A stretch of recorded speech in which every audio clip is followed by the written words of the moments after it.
Bom dia a todos, sejam bem-vindos. Obrigado. Estamos aqui começando mais uma edição do nosso Fórum Nacional de Debates Legais. Hoje a pauta tem três assuntos interessantes, o doutor vai discorrer sobre isso. Eu acho sempre o doutor Damasceno é um esforço, é um poço de conhecimento, cada dia ele vai buscar mais coisas, né? Então, hoje tem vários aspectos aí que interferem realmente diretamente nas nossas atividades, e eu espero que a gente tenha hoje uma reunião, um debate muito bom, profícuo, que a gente saia dele melhor do que chegamos agora. Com a palavra, doutor, por favor. Muito obrigado, Sandoval. Bom dia a todos.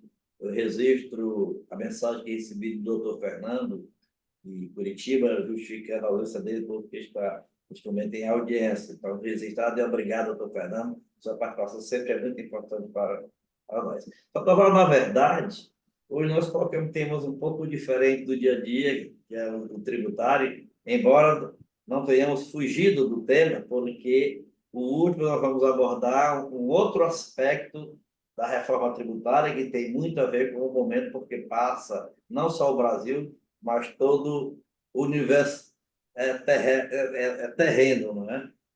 E vamos dar início aqui o nosso encontro de hoje, apresentando o nosso institucional, depois nós abrimos para os debates.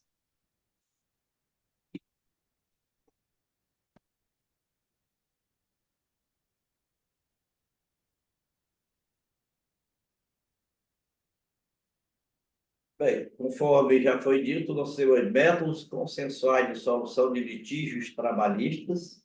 Item 2, Receita Federal do Brasil criou dois programas. O programa um é o Receita de Consenso e o outro programa é Receita de Soluciona.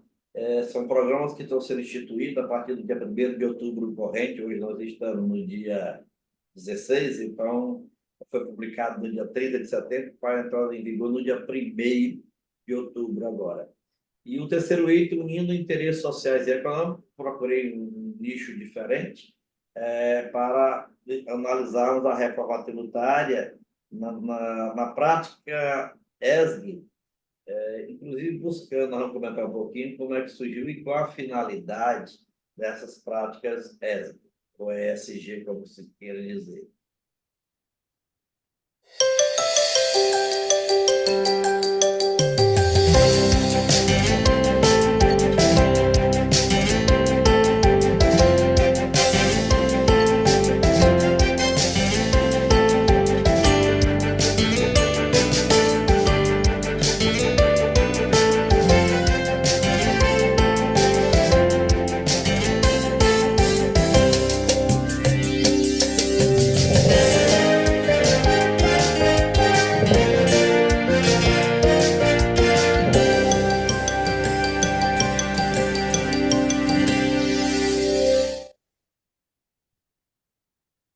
Métodos consensuais de solução de litígios trabalhistas.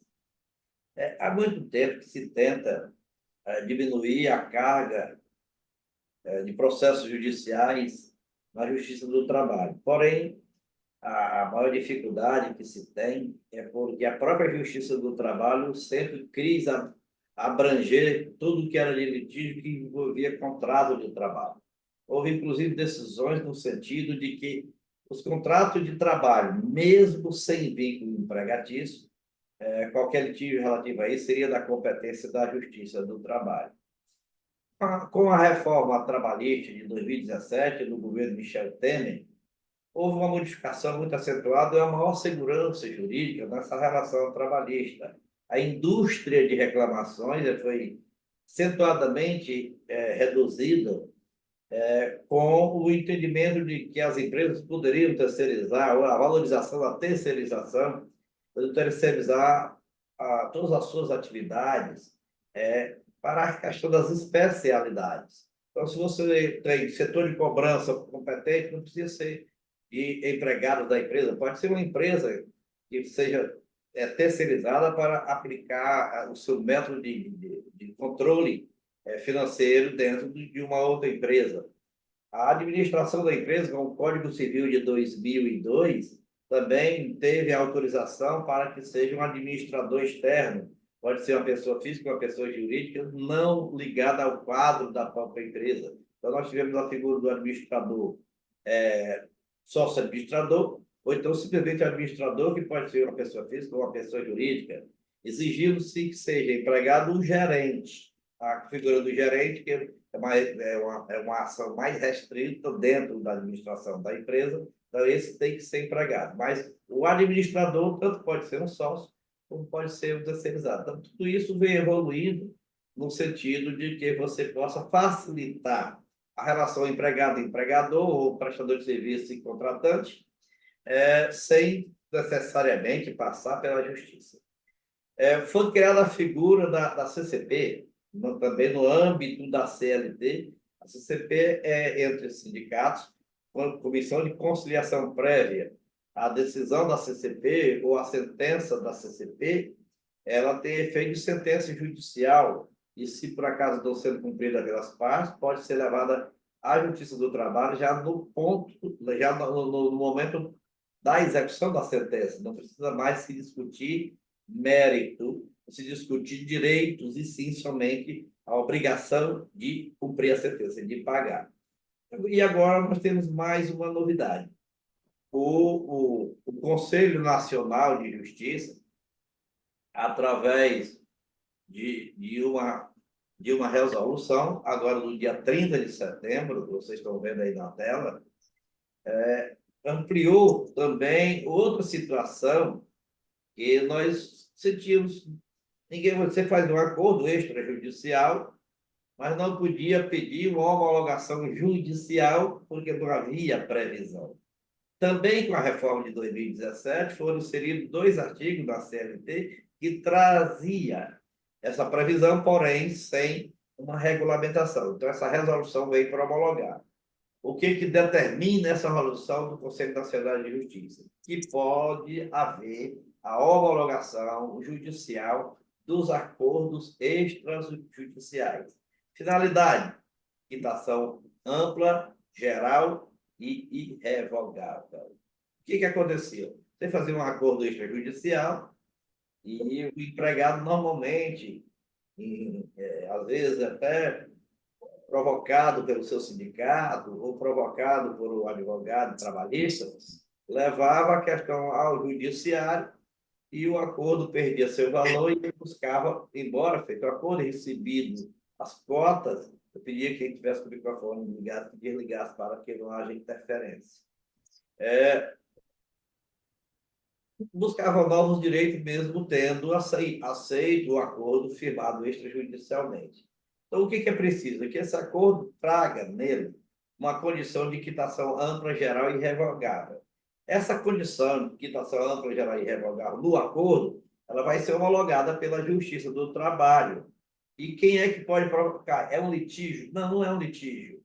Basta que uma das partes, pode ser o empregado, pode ser o empregador, pode ser o substituto processual, no caso de uma coletiva, provoque a Justiça do Trabalho, não precisa, não tem a outra parte para haver o contraditório, e simplesmente, analisando a situação do acordo, a vara trabalhista vai homologar, dando efeito de quitação ampla, geral e irrevogável em definitivo. A finalidade dessa decisão, dessa resolução: redução da litigiosidade, porque a Justiça do Trabalho tem um custo tão alto para o Brasil. Pediria que desligasse o microfone. Tem um custo tão alto para o Brasil que muitas ações, o custo para se chegar à execução da sentença, o poder público gasta muito mais do que o valor envolvido. Seria mais negócio que a Justiça do Trabalho pagasse do que se levasse o processo para frente, para vocês terem ideia. Então, a finalidade é reduzir este custo.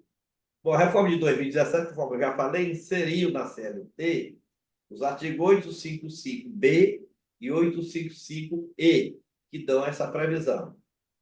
E agora a resolução diz ainda que, além dos interessados, podem requerer a homologação judicial os órgãos judiciários legais ou regimentalmente competentes, incluindo os centros judiciários de métodos processuais de solução de disputa da Justiça do Trabalho, que os tribunais regionais do trabalho criaram esse SEJUS da JT, da Justiça do Trabalho, assim como também foi criado pelos tribunais de justiça estaduais e o distrital, com a finalidade de soluções não trabalhistas, de litígios não trabalhistas. Esses SEJUS da Justiça do Trabalho podem, inclusive, provocar a homologação para evitar uma demanda futura, se por acaso o acordo extrajudicial foi feito junto a esses núcleos, esses centros judiciários. Se assim ocorreu, ele que fez o acordo, o centro, tem, digamos, legitimidade ativa para requerer a homologação perante a Justiça do Trabalho. Então, com isso, com certeza, nós vamos ter mais uma grande redução do custo do Brasil e mais uma segurança jurídica para as empresas que empregam e, muitas vezes, contratam terceirizados e, às vezes, se vê envolvido num processo trabalhista, criando um passivo muito grande que traz, às vezes, até o fechamento do estabelecimento. Segundo item, Receita Federal do Brasil. Programa Receita de Consenso e programa Receita Soluciona. Finalidade, o foco dessas duas medidas. Promover um ambiente colaborativo para a resolução de questões tributárias. No estado de São Paulo, no estado do Rio de Janeiro, no estado do Ceará, no Mato Grosso, nós temos o Código Tributário, aliás, Código de Defesa do Contribuinte. Aqui no Ceará, o nome mudou de Código de Defesa do Contribuinte para Código de Relacionamento com o Contribuinte, até para diminuir a questão do litígio, que já são exatamente esses canais, o meio ou cria um ambiente colaborativo para a solução de algumas questões tributárias, inclusive de encaminhamento de propostas. Por que dois programas e não só um? É porque um programa é para o contribuinte e o outro programa é para as entidades representativas dos contribuintes. Então, vamos lá. Primeiro, é o do contribuinte. A portaria da Receita Federal do Brasil, número 467, de 2024, para os contribuintes com alta classificação de conformidade. Os estados. Existe um projeto de lei tramitando no Congresso Nacional também para estabelecer a classificação dos contribuintes por sua responsabilidade junto ao fisco, pelo seu cumprimento das obrigações tributárias acessórias e principais. Eles são classificados. No estado de São Paulo, esse programa de conformidade é chamado de Nos Conformes. No Ceará, esse programa de conformidade é chamado de PAIDEGA. Até o brinco, né? Que tem o contribuinte PAIDEGA, o contribuinte MAIDEGA e tem aquele outro contribuinte que é o filho, né? Que não cumpre com as obrigações. A principal finalidade é a solução de divergências em procedimentos fiscais, ou seja, através de uma solução prévia sem autuação. Ele esclarece dúvidas sobre consequências tributárias de negócio jurídico. Então, o que acontece? O contribuinte que quer fazer negócio, quer ter segurança jurídica, em vez de ser uma consulta vinculante, conforme era hoje, né? Não é aquela consulta com efeito erga omnes, ele vai buscar uma solução, incluindo orientação em audiência. Se você faz hoje uma consulta, você manda a consulta vem limpa, vem do auditor fiscal, assinada pelo seu superior, e vira lei a favor ou contra o contribuinte. Nessa, não. Você faz a consulta e é marcada uma audiência para discutir o assunto. Chegado-se a um acordo, é emitido um documento vinculativo, sim, para o contribuinte, porque vira norma para ele, para aquele assunto específico. Qualquer maior detalhe tem aí no bojo da portaria RFB 467 de 2024. A portaria RFB 466, que é a Receita Soluciona, é destinada às confederações nacionais, Confederação da Indústria, Confederação do Comércio, Confederação da Agricultura, as centrais sindicais e as entidades de classe de âmbito nacional. Então, essas entidades que têm a abrangência territorial em todo o Brasil, eles poderão utilizar-se das normas dessa portaria 466/2024. Finalidade também, promover o diálogo entre a Receita Federal e a sociedade, visando a conformidade fiscal. Existe o portal da Receita Federal e a entidade interessada nesses esclarecimentos protocolizam nesse portal a sua questão e a Receita tem um prazo de 90 dias para responder. Ao responder esse documento, ele vai ser encaminhado como esclarecimento para as entidades ou as empresas que tenham vinculação ou interesse no tema abordado na consulta formalizada. Então, é um canal também de consulta, um canal de esclarecimento e que dá à Receita a obrigatoriedade de responder em até 90 dias. Agora, o terceiro item.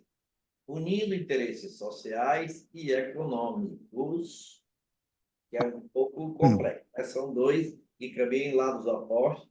Os interesses econômicos, normalmente, eles não atendem aos interesses sociais. E eu trouxe isso aqui porque a reforma tributária teve essa preocupação, dentro da reforma tributária. Mas no último encontro, nós falamos da questão social e da desigualdade, da questão do combate à regressividade. Agora, esse aqui, nós vamos conversar que ele traz o caminho para a progressividade. É o reflexo da reforma tributária nas práticas ESG. Para que ESG são essas?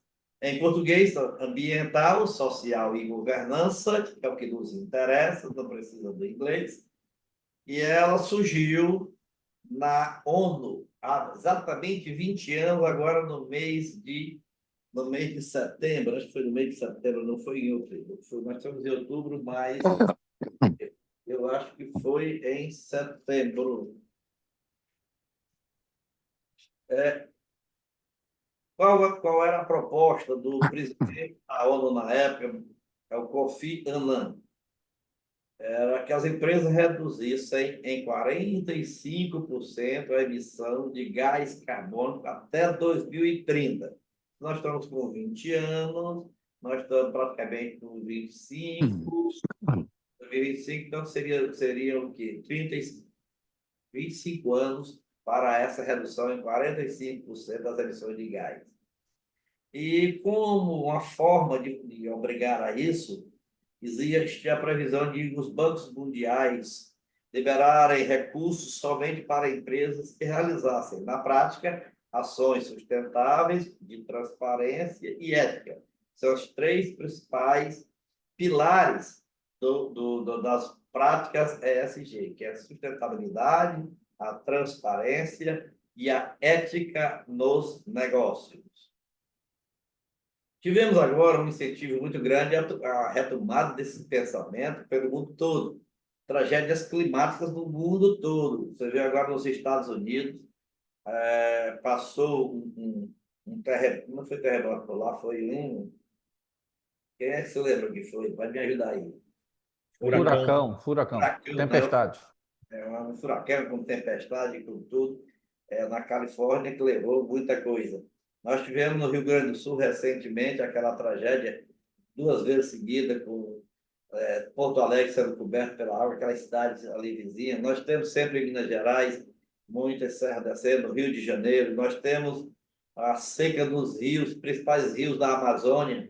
Nós temos as queimadas, principalmente no Mato Grosso, daqueles estados ali da região centro-oeste. Nós temos as secas no Nordeste. Então, tudo isso são tragédias climáticas que fazem com que seja tomada medida eficaz para promover realmente a sustentabilidade. E diz que os principais pontos são o degelo lá nos Polo Norte e Polo Sul. Então, precisa da descarbonização do nosso clima. Então, o que a reforma tributária já está propondo? Eu tirei alguns itens para que nós possamos analisar. Redução da burocracia, obviamente, com o consumo de papel, menos consumo de papel. Isso já influencia, reduz alguma coisa.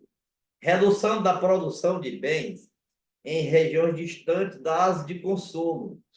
Porque como o tributo passa a ser de consumo, e se acaba com a guerra fiscal, com a unificação das alíquotas, nós vamos poder produzir os bens próximos da onde vai ser consumido. Então, irão existir unidades produtoras que não terão o incentivo fiscal específico, eles vão poder se produzir naquelas regiões onde o Estado lhe ofereça outras condições e que reduza o seu custo logístico, o seu custo operacional. Com isso, nós vamos reduzir a movimentação de caminhões a diesel, reduzindo, como consequência, obviamente, a poluição do ar. Então, isso é uma consequência. Também a redução da logística, como eu já falei aí. O estabelecimento de regimes fiscais já estão previstos, regimes fiscais específicos para incentivar a economia circular, a sustentabilidade no uso de recursos naturais localizados e também o incentivo à micro e mini geração de energia elétrica, sem aquela grande produção, e com a redução dos tributos em cima dessas mini gerações. Nós vamos ter a redução da tributação, já está previsto na reforma, redução da tributação dos biocombustíveis, incluindo um tema novo que está na mídia, que é o hidrogênio verde. O Ceará tem trabalhado muito, e agora mesmo o senador Cid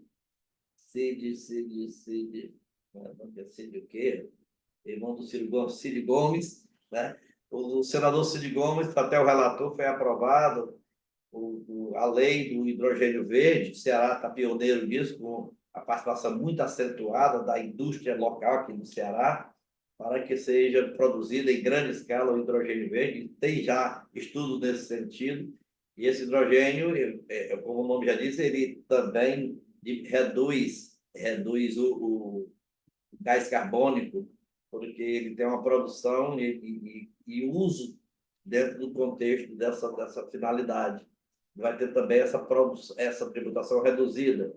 Vem o imposto seletivo, que ele está sendo denominado também, está na previsão, já está aprovado na reforma, na emenda constitucional número 132, e está aí da regulamentação. O imposto do pecado, né, que é o imposto seletivo, ele traz assim, uma gangorra ou uma seta apontada para aqueles que descumprirem as normas, que vão pagar mais tributo. Então, para pagar menos tributo, eles vão aderir a essas normas que estão previstas na reforma tributária, e como consequência, nós vamos reduzir também o aumento do gás carbônico.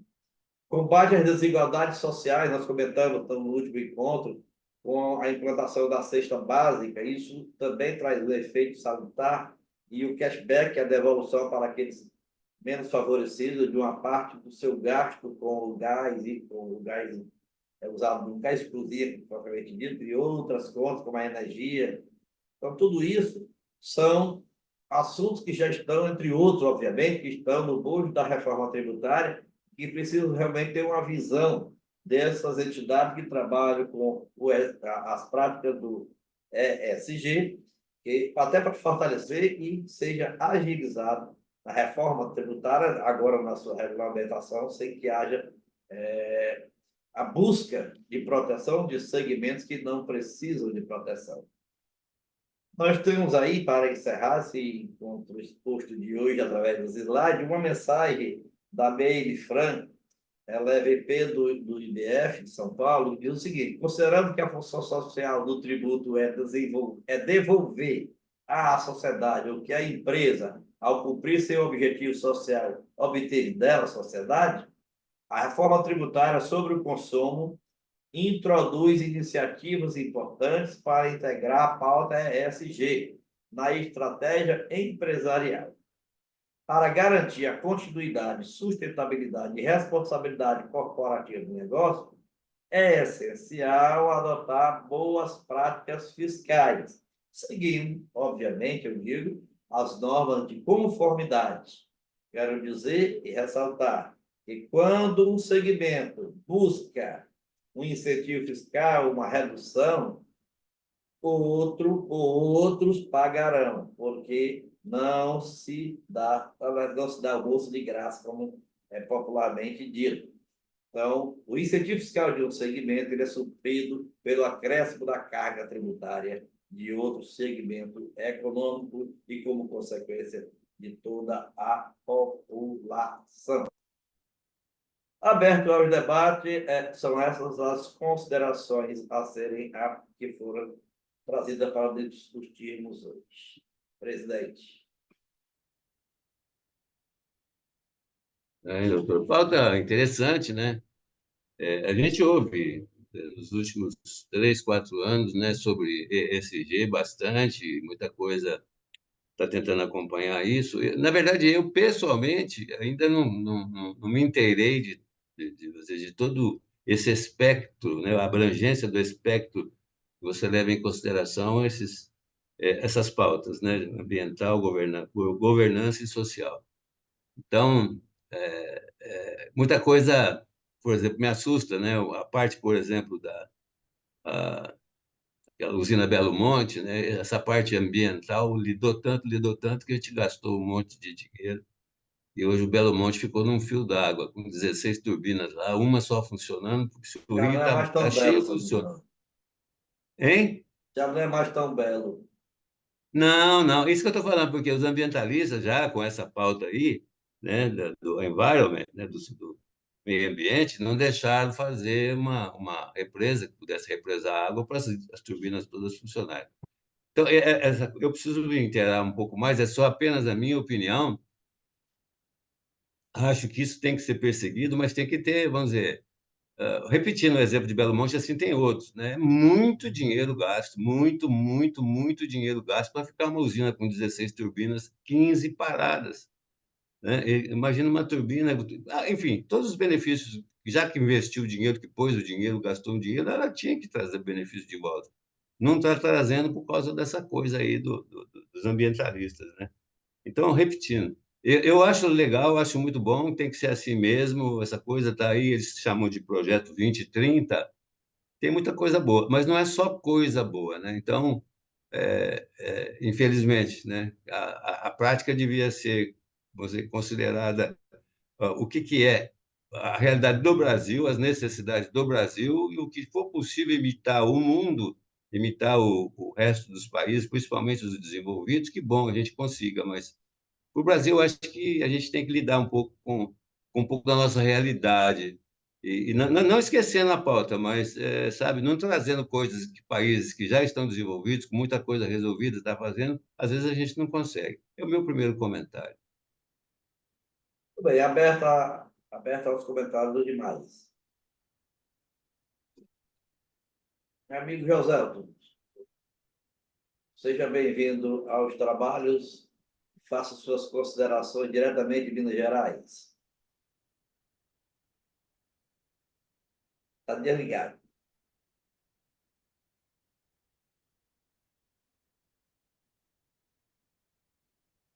Vou despachar o microfone para você aí. Ele está preocupado, e o time dele parece que não anda muito bom, ele está não Vai tá, não jogar parece que hoje não está. vai jogar hoje com o Fortaleza.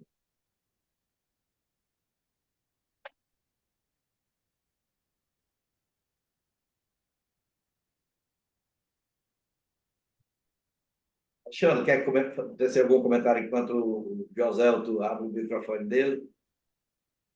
É, Damasceno, ESG é só o que falam agora no mercado, é só o que a Brávio está pedindo para a gente fazer, né? Porque, só para falar um pouquinho mais da Brávio, né? Esses investidores que têm a ideia de consolidar aí um distribuidor em cada estado, eles estão muito preocupados com tudo ligado a ESG, a licenciamentos, né? A pautas ambientais, a verificar o que a gente pode estar fazendo e possa estar mexendo com o meio ambiente, tá?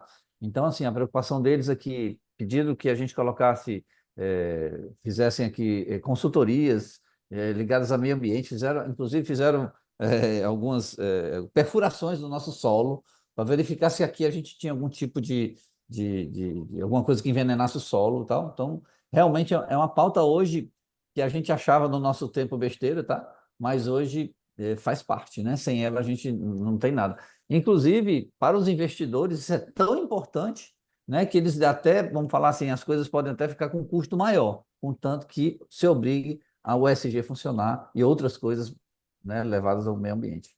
É uma pauta realmente muito importante. Conseguiu não, José? Ah, conseguiu. Eu vou, viu, José? Eu vou pedir ao Fortaleza para ganhar, mas ganhar de pouco hoje do seu time. E ele ligou de novo.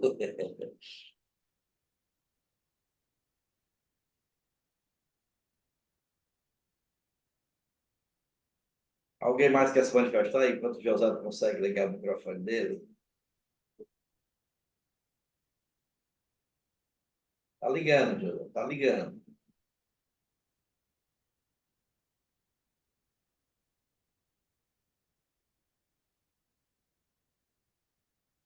É a pecinha, José. É uma pecinha da cadeira e o computador.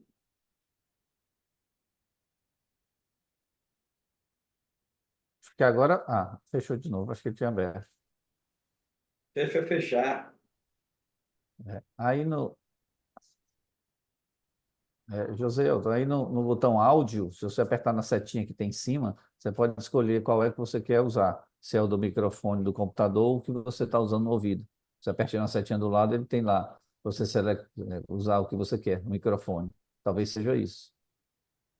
Aí logo do lado esquerdo aí da sua tela, tem um botãozinho áudio e tem uma setinha para cima. Aí lá vai estar assim, select o microfone. Aí deve ter duas opções para você aí. Não sei se dá para você.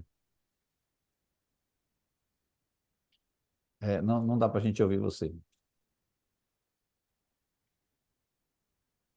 É, ainda está mudo.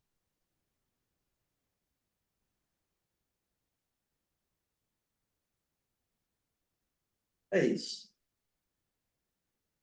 Faça sinais de Libra.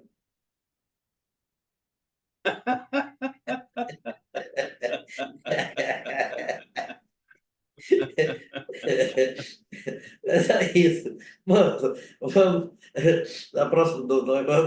agora agendar o nosso próximo encontro para hoje nós estamos no dia 16. Nos encontraremos no dia 30, ainda deste mês. Vamos ver as novidades que tem. Só registrando para todos vocês que oficialmente foi nomeado o relator da reforma tributária, do regulamento da reforma tributária no Senado Federal. E agora, oficialmente, vai começar a tramitar. Então, as eleições estarão terminando no próximo dia 27, né? No próximo dia 27. Eu acredito que ainda 28, 29, o Senado já começa a ter as suas reuniões sobre o tema. O relator, ele tem prometido que ainda quer concluir todo o estudo este ano. O que acontece é o seguinte, é que há uma questão sucessória no Senado e na Câmara Federal, e se voltar, e o Senado parece que não quer muito que a Câmara aprove ainda no atual mandato da presidência, né? Razão porque tem segurado. Se eles aprovarem, o Senado aprovar ainda em dezembro, acredito que dá de tempo aprovar na Câmara no mandato do atual presidente. Mas é uma questão política entre eles que a consequência quem sofre são os brasileiros, não devia existir isso, mas eu estou só atualizando vocês. A promessa do relator é disponibilizar o seu relatório logo agora após as eleições municipais do dia 27.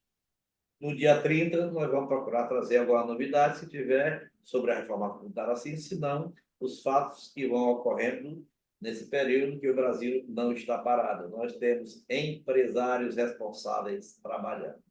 Um abraço a todos. Presidente? Obrigado, obrigado. Vou te roubar agora só mais um minuto aí do seu tempo, 2 minutos. Com relação a essa coisa do imposto do pecado, eu fiquei em dúvida. Ele está fora do 26,5, vai ser uma coisa diferente, né? Para bebida alcoólica, fumos e, enfim, o pecado, as coisas de delícia. O que você imagina que vai ser a média desses impostos, a média desses impostos? O que você imagina? Olha, veja bem, hoje o fumo está em 75%, né, do ICMS. Isso, Então, vamos lá, uma isso, carga, somando os outros tributos, vai para 100%. Vamos pensar assim. E ele tá, não quer diminuir carga tributária, então deve ser nesse sentido. tá. Tá bom, doutor. Muito Atuando por obrigado, médio que então. existe hoje. Atuando por médio que existe hoje. Eu peguei só o fumo. A bebida menos um pouco.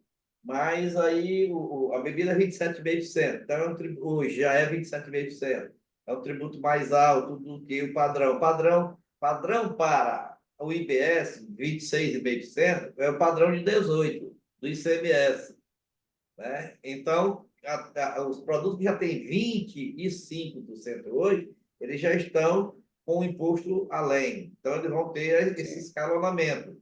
Acredito que o maior imposto chega a 100% do preço da mercadoria e o menor chegue a em torno de, digamos, 50% da mercadoria. Tá, É isso que eu penso do imposto seletivo. tá bom. Tá bom, doutor. Maravilha. Então, mais essa informação, muito obrigado. E eu agradeço a vocês todos aí pela presença, acho que foi muito bom, muito bom. Já está marcando aí, se vocês quiserem anotar, dia 30, a nossa próxima reunião. Vamos rezar para até que lá a pecinha que está entre o computador e o José, ela se resolva, para ele poder falar do time dele, porque a gente está com saudade, né, das informações. E muito obrigado a todos vocês, maravilha, uma boa semana, bons negócios, né? Que Deus acompanhe todos aí e até dia 30, se Deus quiser. Essa do Amém. Roger, Obrigado. aí para o José, eu digo, qualquer coisa ele sai do Real Galo e vai para o Cruzeiro. Abraço a todos. Até mais, fiquem com Um Deus. abraço, boa Até semana. logo. Tchau, Até tchau. Obrigado. mais. Tchau.